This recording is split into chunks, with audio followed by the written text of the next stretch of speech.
Oke, timnas Indonesia U17 akhirnya mencetak sejarah pertama kali lolos ke Piala Dunia U17 melewati fase kualifikasi. Setelah sebelumnya kita jadi tuan rumah bisa, tapi kali ini untuk kali pertama ya di segala kelompok usia kita bisa lolos melalui fase kualifikasi, nggak hanya jalur tuan rumah. Jadi Provisiat selamat untuk para pemain timnas U17, juga pelatih Nova Arianto yang membawa tim Garuda Nusantara ini tampil sangat luar biasa. 3 pertandingan 3 kali menang, poin sempurna ya 9 poin. Pertama melawan Korea Selatan, menurutku kunci kepercayaan diri itu melawan Korea Selatan ya. Bagaimana itu menang pertandingan yang cukup sulit tapi kita bisa menang 1-0. Kemudian ya melawan Yaman itu menurutku memang kita layak menang lah, secara kualitas kita juga menang. Dan pertandingan terakhir meskipun kita kesulitan, tapi kan ya itu ada beberapa faktor seperti kita sudah lolos dan menggunakan pemain pelapis. Saf, kamu gimana melihat Nova Arianto memegang tim ini? Kita mungkin bisa dibilang oke, bermain cukup bagus di fase waktu itu Piala AFF ya, tapi kita gagal. Kemudian sempat juga dikritik ketika fase kualifikasi yang melawan Australia. Kalau kamu ingat, kita hanya bermain, maksudnya kita nggak ngepres Australia waktu itu, kita hanya cari hasil imbang. Banyak hujatan untuk Nova Arianto dan tim U17 ini, tapi memang dijawab akhirnya di Piala Asia U17 ini kita bisa lolos ke Piala Dunia U17. Gimana, Saf? Kalau hasilnya seperti ini, diingat lagi, jangan ada kritikan kok mainnya nggak bagus gitu, kok gini-gini. Ingat filosofi Jose Mourinho, mencari hasil diperlukan, tidak perlu bermain cantik. Nah, jujur kalau yang di Piala Asia ini lawan Yaman dan Afghanistan aku tidak nonton. Nah, tapi untuk lawan yang Korea Selatan itu betul-betul adalah hasil yang diinginkan. Permainan kalau boleh jujur secara menyerang itu kurang bagus. Nah, mencetak gol pun ya dari bola muntah penalti kick ya. Nah, itu membuktikan bahwa timnas Indonesia ingin belajar. Nah, mereka sadar kalau lawan Korsel kemarin penyerangannya ya tidak terlalu tajam. Akhirnya berbenah bisa mencetak lebih dari 2 gol waktu lawan Yaman. Ya intinya dalam 2 laga terakhir bisa mencetak minimal 2 gol. Nah, jadi kalau seperti ini kita mengingatkan kepada timnas Indonesia senior era Sinteyong yang lebih mengincar hasil. Nah, aku juga apresiasi permainan Afghanistan semalam yang ya cukup merepotkan. Kalau aku lihat highlightnya ya, meskipun tidak nonton waktu match, ya cukup merepotkan pertahanan Indonesia lah. Ya secara kualitas kalau mohon maaf dibandingkan dengan pemain pelapis Indonesia setara. Nah, jadi kalau misalnya ingin meraih hasil yang terbaik nanti, aku berharap Coach Nova Arianto bisa memilih dan memilah pemain-pemain yang betul-betul bisa diharapkan untuk menyesuaikan taktik yang diusung. Nah, lalu kalau misalnya ada pemain-pemain yang kata netizen itu gocek-gocek tidak jelas, nah bukan bermaksud meremehkan, tapi itu harus dievaluasi lagi supaya bisa berbenah, karena kan mereka ini bagaimanapun kondisinya masih U17, masih ya mencari performa terbaik begitulah, masih mencoba-coba. Kalau dibandingkan dengan permainan waktu kualifikasi kemarin ya sudah meningkat lah, karena waktu lawan Aussie di kualifikasi itu sepertinya apa ya, mohon maaf bisa dibilang kayak sepak bola gajah begitu. Jadi macam mereka berdua ini seperti kerjasama supaya bisa lolos bersama begitu. Terlepas dari apapun, aku apresiasi kinerja timnas Indonesia yang penuh daya juang, yang kata Erick Thohir di Instagram, performa Indonesia berani di Piala Asia 17 ini. Nah, lalu pesan untuk di perempat final nanti, upayakan bermain lebih pragmatis, jadi tidak bertahan total, karena kalau misalnya bertahan total nanti kesannya seperti waktu lawan Korsel kemarin, ujung-ujungnya lupa cara mencetak gol seperti apa begitu.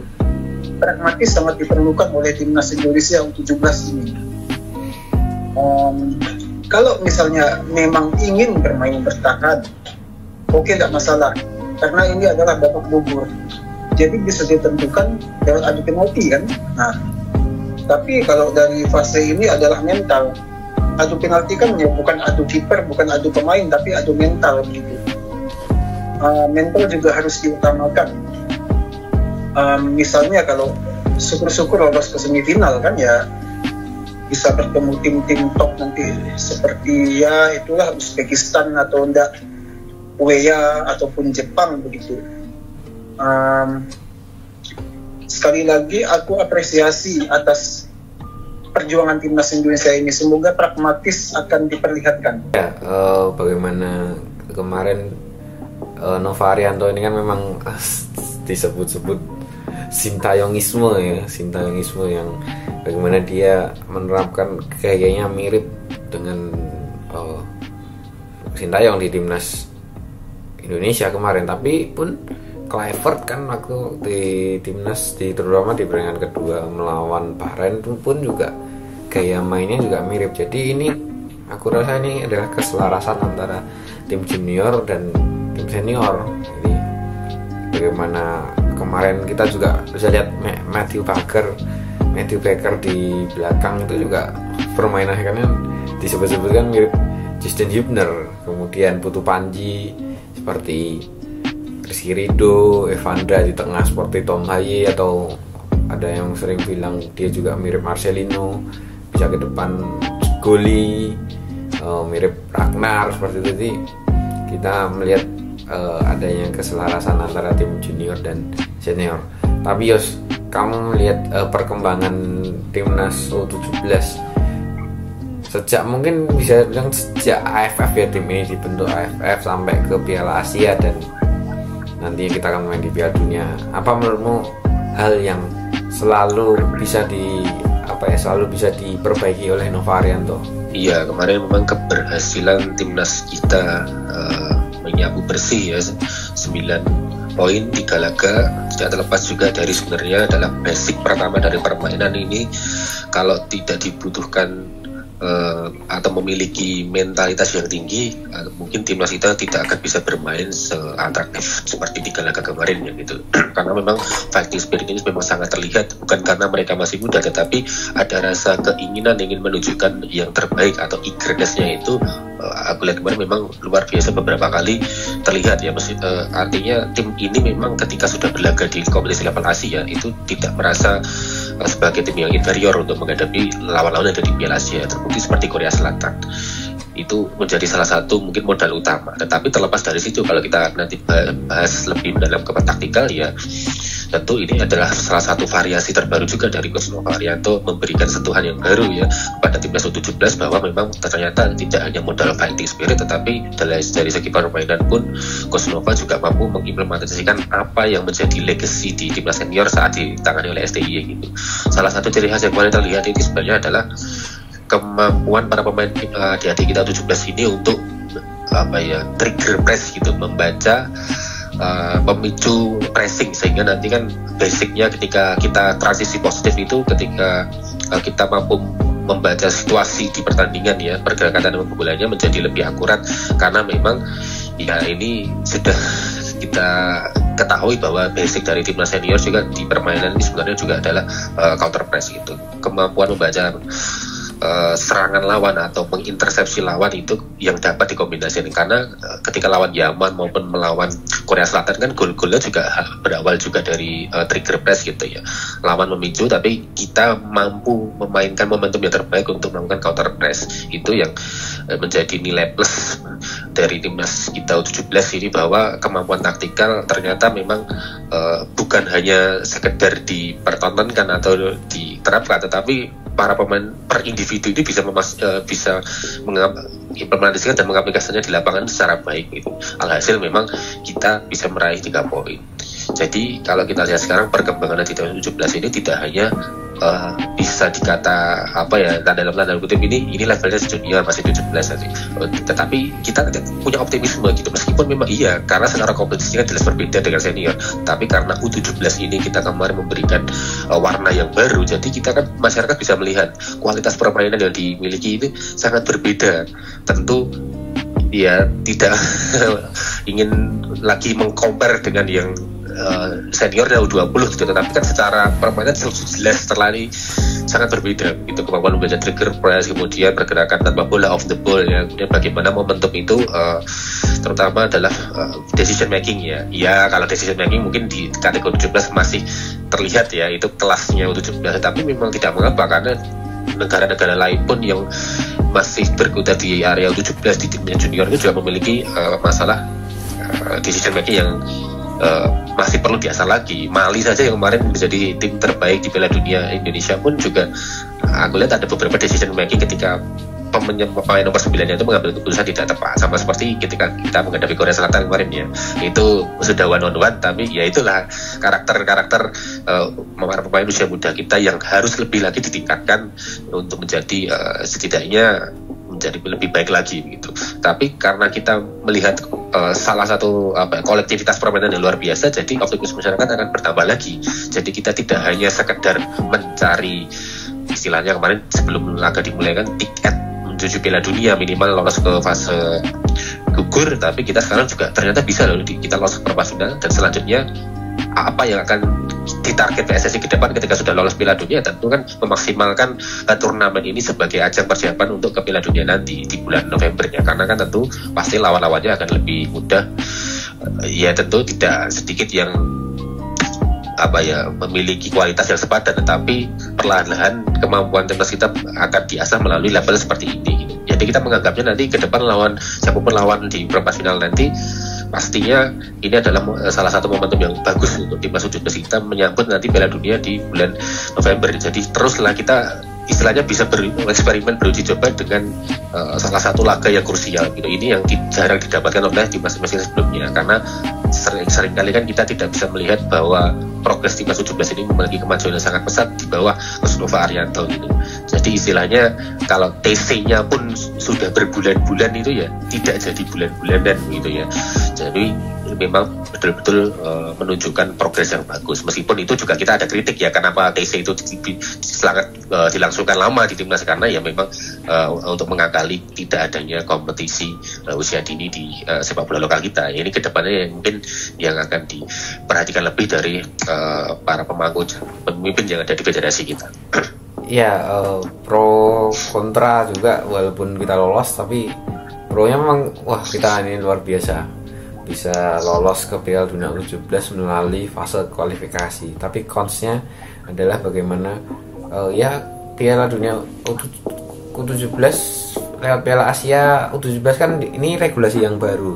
Jadi apalagi di Piala Asianya hanya lolos grup bisa lolos langsung ke Piala Dunia. Apalagi tambah lagi kita juga hanya dalam tanda kutip beruntung dari sisi drawing. Yang susah itu hanya Korea Selatan lah, bisa dibilang seperti itu. Meskipun kita sebelumnya juga nggak bisa meremehkan Yaman dan Afghanistan, tapi banyak orang sebelumnya juga bilang kalau di sini pasti lolos karena lihat lawannya pasti lolos ke Piala Dunia. Tapi kita sebagai maksudnya kan pasti sifat daripada manusia itu selalu tidak puas lah. Kita selalu berbicara misalnya waktu itu target ya Piala Asia U23 targetnya itu adalah 8 besar.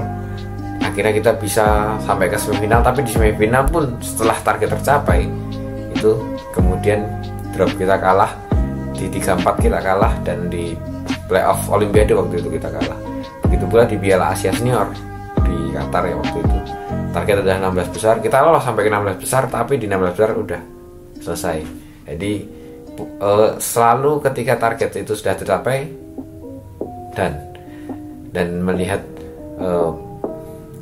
U17 ini gimana Yos, kita sudah mencapai target, harapanmu sendiri apakah kita bisa lebih daripada target ini untuk misalnya lolos ke semifinal atau bahkan final, Yos, gimana?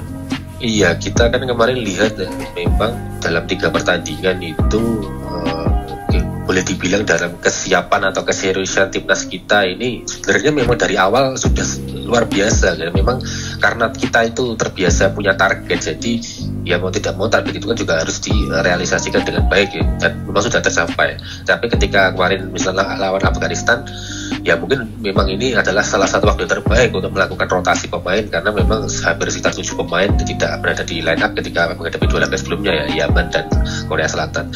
Tapi kan sebenarnya juga ada hal yang kita lihat atau mungkin nanti kedepannya bisa menjadi perhatian bersama di timnas kepelatihan Kosnova, karena kalau aku memang lihat kemarin ya, memang komposisi pemainan secara dari pemain inti dengan pemain cadangan yang dirotasi kemarin ini agak terlalu sedikit berbeda gitu. Masalahnya adalah bukan karena potensinya atau skill individunya yang tidak terlihat, tetapi secara kolektivitas kemarin memang belum terjalin dengan baik. Meskipun 2 gol itu kan ada di 19 di injury time, tapi kita lihat memang beberapa kali kualitas pemain cadangan kita itu belum sebatas seperti yang di inti, seperti starting 11 Kosnova ketika menghadapi Korea maupun dengan Yemen. Jadi ya hal ini sebenarnya yang nanti perlahan-lahan harus diingatkan, karena momentumnya kita dapat gitu. Artinya kita sudah lolos ya, jadi kita bisa memaksimalkan atau bereksperimen lagi, tapi sekaligus kita menjaga asa untuk kita dapat setidaknya melangkah lebih jauh di turnamen kali ini. Jadi istilahnya kan ini kalau kita ingin buat laga uji coba bisa, tetapi bagaimana laga uji coba ini ibaratnya kita semua pertandingan itu bagaikan partai final gitu, melalui nanti babak gugur di 16 di perempat final nanti ya gitu. Misalnya melawan siapapun di lawan yang ada di grup D, nanti antara grup D kita ya nanti harus siap untuk menghadapi gitu. Sekaligus kita mencoba beberapa pemain, tetapi antara momentum dengan persiapan timnas dengan ingin bereksperimen itu harus jadi satu gitu. Karena kita kan juga tidak ingin mengulangi dari beberapa kejadian sebelumnya di timnas 23, di timnas 20 kemarin gitu ya, yang memang ternyata tidak bisa memenuhi target awal dari federasi. Jadi kalau karena sekarang kita targetnya sudah terpenuhi, ya langkah ke depan adalah kita bagaimana mempersiapkan tim itu gitu. Jadi target terpenuhi ini kan sudah, jadi ya kita persiapkan tim ini sebaik mungkin. Artinya hal-hal kecil seperti tadi yang sudah aku sebutkan, kedalaman squad yang memang sedikitnya masih belum merata ya untuk dari starting 11 dengan pemain cadangan, ini kan tentu menjadi PR besar, karena nanti ya sudah pasti di level Piala Dunia itu lawan akan lebih berat lagi gitu. Memang nanti ada penambahan jumlah kuota seperti yang sudah disinggung ya, kita lolos pun sebenarnya juga beruntung karena kuotanya itu jadi 48 tim gitu kan. Tetapi kan hal itu juga tidak sesuatu yang buruk-buruk amat kan, karena kita berhasil ini ya dibuktikan oleh para pemain tim 17 kita bahwa kita ini secara permainan mampu kok gitu. Jadi tidak hanya sekedar Piala Dunia yang pesertanya bertambah, kemudian jadi tiap tahun ada 5 tahun sekali gitu kan. Kemudian ya, tapi kalau kita balik kemarin gaya permainan yang sedemikian rupa, artinya perbandingannya itu cukup lah untuk kita dapat bilang bahwa ternyata U17 ini tidak hanya diberikan jalur kemudahan lewat drawing ataupun karena lewat penambahan jumlah peserta Piala Dunia, tetapi secara permainan kita mampu menunjukkannya dengan baik di laga-laga kemarin, di 3 laga match group ya. Nah, hal kedepan yang terjadi adalah ketika kita sudah memastikan 1 tiket di Piala Dunia, adalah turnamen kali ini adalah fokusnya sekaligus kita mempersiapkan diri, bagaimana sekaligus kita menjaga momentum timnas kita yang ada di U17 ini untuk tetap bisa melangkah lebih jauh gitu. Karena kan ini beda kalau kita misalnya kemarin laga uji coba menghadapi tim-tim yang sebelum dikualifikasi sebelum di Piala Asia gitu kan, tentu kan levelnya berbeda. Ini sudah turnamen finalnya gitu. Jadi ya uji cobanya justru malah di sini begitu. Tetapi kita tidak bisa boleh kehilangan momentum tersebut. Ini nanti bagaimana kita akan melihat beberapa eksperimen ya, kalau memang akan dilakukan oleh Coach Nova, yaitu tentu baik ya. Tapi bagaimana nanti progresnya, harapanku memang tidak hanya berhenti di perempat final saja, tetapi bahkan final ya, kalau kita berharap lebih lah, itu bisa masuk final, ataupun nanti kalau ada kejutan ya siapa tahu kita menjadi championsnya di turnamen ini gitu. Meskipun tanpa mendahului, kita harus belajar bahwa memang modal fighting spirit oke, tetapi kalau kita punya permainan yang dikombinasikan dengan modal fighting spirit, timnas kita ini akan semakin berkembang dengan lebih baik. Itu kan harapan masyarakat kita. Sekaligus ya kita masyarakat juga jangan terlalu ini ya, selalu bereuforia kemarin-kemarin sudah lolos, kita serasa bisa membantai king dari negara lainnya. Belum tentu gitu. Karena kita tahu bahwa level U17 di Piala Dunia nanti meskipun U17 tapi sangat berbeda. Kita contoh Malaysia, tim Afrika kan sekaligus banyak kejutan ya. Bahkan pemain akademinya kemarin ada yang masuk ke klub elit di Eropa, Manchester United, di Man City dan lain-lainnya. Itu kan menandakan bahwa mereka benar-benar membentuk tim dari usia dini, dari level grassroots untuk bisa dapat nanti dipanen ya, di outputnya di timnas senior. Harapannya ini keberlanjutan ini yang kita sudah terjalin baik ini ya, melalui program penyamarataan di seluruh kelompok umur dapat terjadi mulai dari sekarang ya. Seharusnya kan memang sudah dari dulu, tidak apa-apa, daripada tidak berbenah sama sekali, lebih baik dari sekarang hingga kedepannya akan lebih baik lagi.